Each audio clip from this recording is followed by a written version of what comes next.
At maya-maya lang ipapakita ko sa inyo yung yung paligid ng tahanan na ito.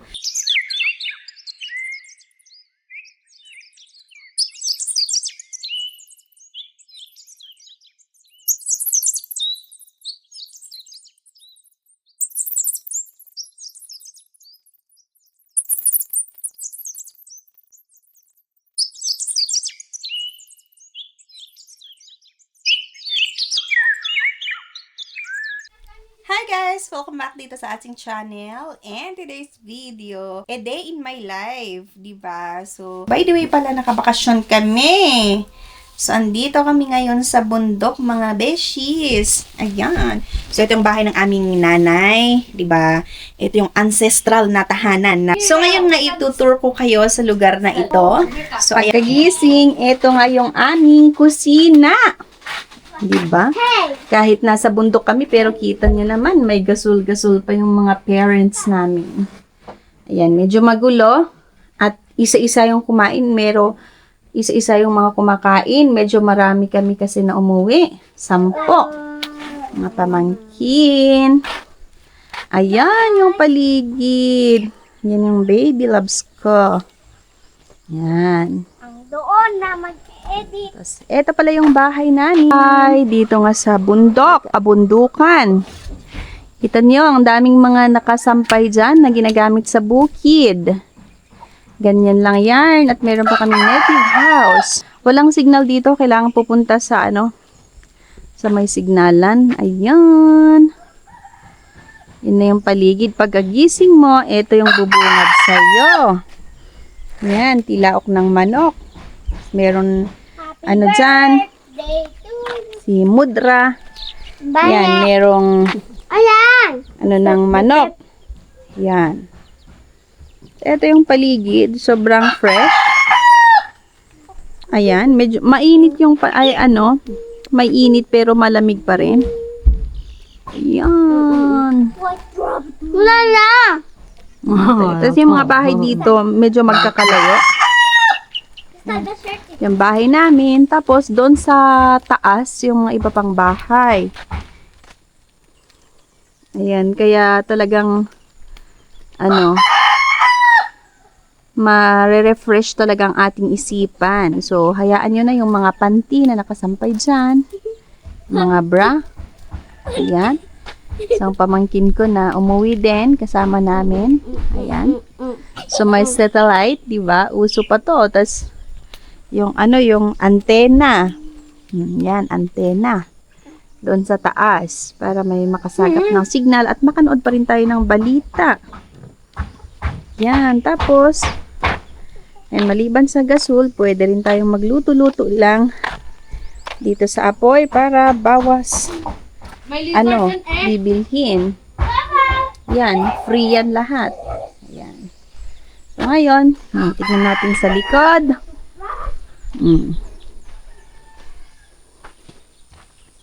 Ayan, kita nyo naman, may Indian mango, may saging. Let's go. Ito yung ginagamit ni Father, pang bukid. Yan. Ito. Yan yung bunga na yan, napakahalaga. Yan, that's mama. And try natin na magmuma mamaya. Nagmumuma din naman ako. Minsan-minsan. Ayun, yung Indian mango. Tapos kita nyo, may Indian mango. May mga saging. Tapos, gayubano. Guava. Diba? Ang daming prutas dito. Guava, gayubano. Meron pang mga lemon dyan sa baba na pinagtatanim ng aming tatay. Ayan. Ngayon, pag-timit ate, kalalagay lang kanina. Diyan ako mag-vlog kasi mamaya. Ayan. Meron pang duyan. Naglagay kami ng duyan dito sa puno. Or dito sa maraming puno para, diba, kahit papaano talagang masarap ang tulog. O, diba? Tapos, eto naman. Lola, doktor, Kasi ito, Beng? nagduduyan. Dragon fruit. Diba? May pa dragon fruit pa si Mudra. Ayan mga B. Tapos sa kabila, or sa ibang side naman, ng bahay namin, ayan, puro prutas ang paligid. May salamagi, ayan, mangga. Talagang kung gusto mong mag-relax, at yun nga yung ginagawa namin kasi sobrang pagod na ako sa toxic sa Kapatagan. Kaya talagang nagbakasyon na rin kami. Ayan, may avocado yan sa taas. Tapos mamimitas ka lang, pahihinugin at pwede nang kainin. Kagaya niyan, mga gayubano. Oh. Fresh lahat yung mga yan. Walang mga halong chemical. Walang spray. Let's go. May mga niyog. Tapos, marami kaming manok. Ayan yung mga maliliit na manok dyan. Tapos, yung malalaki, ayan, pinalabas na. Ayan.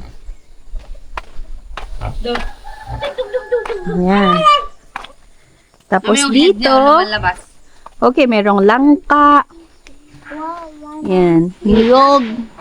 Dito naman sa side na to, dahil nga malawak at talagang bundok na bundok sa bukid, eh, may mga alagang baboy.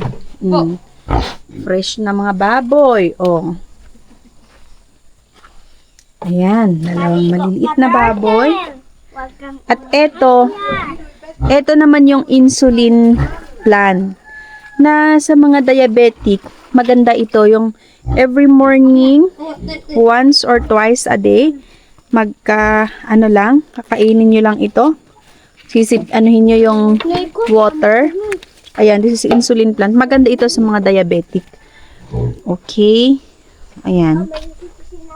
Tapos dito, nagtanim sila ng pwedeng ipakain din sa baboy. O di makakatipid. Andyan naman, ayan, may mga niyog pa sa baba and langka. Ay, malaki yung langka. Malalaki yung langka dyan. Hindi ko may papakita kasi tinatamad akong bumaba. Pero ayan, talaga. Tapos, etong na to, maliit na to. Dito kami nagpupugas. Ayan, dito yung mga maraming tubig. At itong tubig namin, mga kainday, mga kabeshis, talagang galing to sa bundok. Ayan. Merong tawag nito, gripo. Ayan, ang tawag nito. Tapos, andun, papunta sa taas. Tataas yung turtle dyan. Tapos, galing talaga sa mga, puno sa bundok itong tubig. Kaya, pag ininom mo, sobrang fresh. At, ayan, itong isang aking pamangkin, ay, ayan, patatas yan. Fresh na patatas yan. Kasi magluluto kami ng fresh na, Fish. na patatas. Mag-ano daw sila? French fries. Magluto ng fries. Ayan, so, yan lang. Tapos, ang gagawin mo lang, kain, matutulog, kakain, upo-upo, para, manood sa kapaligiran. Tapos, mapapansin nyo, dun sa pinakataas niyan, may bundok. Puro bundok talaga yan, doon sa taas. So, yan. So, yan lang muna. And, yung mga iba pang kasamahan namin, yung mga boys, pumunta sila sa kaingin ni Inay para manguha ng kamote fresh. Mga kamote tops na pwedeng pangkain. So, actually, napapaisip kami na, magpakabit ng internet kasi pwede kaming magtagal dito, no? So, napapaisip kami, no, na magpa-connect ng internet kasi gusto namin na minsan magtagal kami dito kahit isang buwan. Diba, hindi makakalas din yun sa mga gastusin. And, alam mo, super ganda lang din minsan dito kasi, makakatipid ka talaga. Kung gusto mo ng simpleng buhay, pwede ka dito sa lugar na ganito. Yung babangon ka, maghanap ng pwedeng maulam kasi sa lahat sa paligid makakakuha ka ng pangulam, yung mga pako, di ba? Yung kamote tops, marami. So mamimitas ka lang, lulutuin, tas pangulam.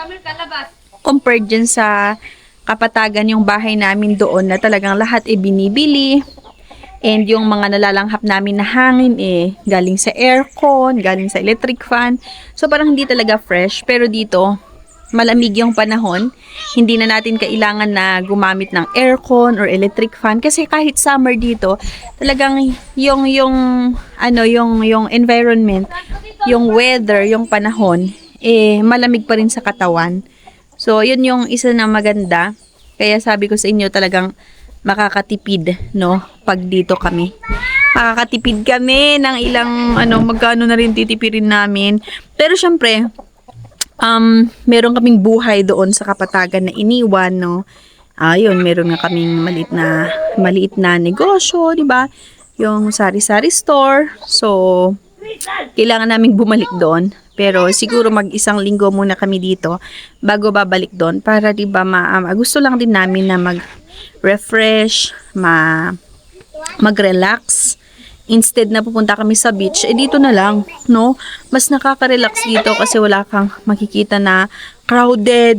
Talagang pamilya mo lang yung makikita mo. Pagkagising mo, kung gusto mong mag-ulam ng mga karneng manok, andyan yung mga native na manok, pwedeng pang-ulam, di ba? So, yun lang. And super proud ako na both parents namin, father and mother, buhay pa rin.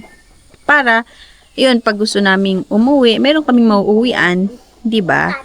So, yung bahay na to, na tinitirahan namin ngayon, ay ancestral home. Kahit sino sa amin, magkakapatid talagang dito kami dumidiretso. So, yan lang. Shinare ko lang yung other side ng life namin. Bye!